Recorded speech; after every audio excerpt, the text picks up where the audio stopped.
Hello every one, എല്ലാവർക്കും എൻ്റെ ഒരു പുതിയ വീഡിയോയിലേക്ക് സ്വാഗതം. സോ ഇന്നത്തെ ഈ ഒരു വീഡിയോ എന്ന് പറയുന്നത് ഞങ്ങൾ ബെർലിനിൽ പോകുന്നൊരു വ്ളോഗാണ്. സോ നിങ്ങളത് വളരെ ഇഷ്ടപ്പെടുമെന്ന് വിചാരിക്കുന്നു. So let's get it. Next start Berlin heart. ഞങ്ങളുടെ യാത്രയുടെ ദൈർഘ്യം ഏകദേശം 13 hours ആയിരുന്നു. എന്നാൽ ബെർലിനിൽ കാണണം എന്നുള്ളൊരു ആഗ്രഹം ഉള്ളതുകൊണ്ട് അതൊന്നും വലിയ യാത്ര ഞങ്ങൾക്ക് തോന്നിയില്ല.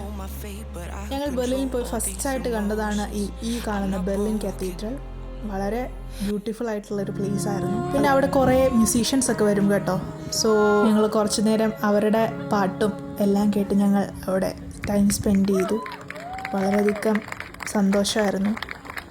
ഇനി അടുത്തതായി ഞങ്ങളൊരു മൗണ്ടെയിൻ എല്ലാം കയറി ഒരു മ്യൂസിയം കാണാൻ പോവുകയാണ്. ആ മ്യൂസിയത്തിൻ്റെ പേരെന്ന് പറയുന്നത് പേർഷ്യൻ ലിബറേഷൻ വാർ മോണമെൻറ്റ്സ് എന്ന് പറയുന്ന ഒരു ബെർലിനിലെ ഒരു വളരെ ബ്യൂട്ടിഫുൾ ആയിട്ടുള്ള ഒരു മോണമെൻറ്റിലേക്കാണ് ഞങ്ങൾ പോകുന്നത്. നമ്മൾ ഫൈനലി അവിടെ എത്തിയിട്ടുണ്ട്. സോ കാണാൻ വളരെയധികം കുറേ പഴമ തോന്നിക്കുന്ന ഹിസ്റ്റോറിക്കൽ മോണമെൻറ്റ്സ് എന്നൊക്കെ നമുക്ക് വേണമെങ്കിൽ പറയാം.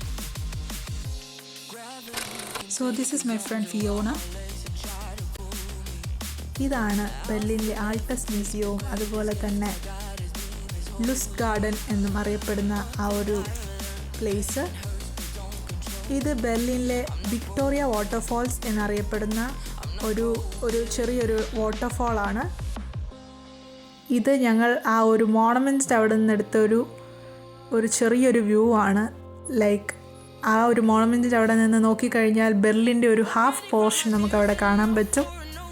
So this is Brandenburg tour. ശീതയുദ്ധകാലത്തുള്ള ജർമ്മൻ ഡിവിഷൻ്റെ ഒരു സിമ്പിളായിട്ടാണ് ഇതിനെ അറിയപ്പെടുന്നത്. വളരെ ഹിസ്റ്റോറിക്കലായിട്ടുള്ള ഒരു പ്ലേസാണിത്. സോ ഇതൊക്കെയാണ് എൻ്റെ ഫ്രണ്ട്സ്. ഞങ്ങളെല്ലാവരും കൂടെ ചേർന്നാണ് ബെർലിനിൽ പോയത്. സോ ഇത്രയുള്ള എനിക്ക് video. Thanks for watching. By.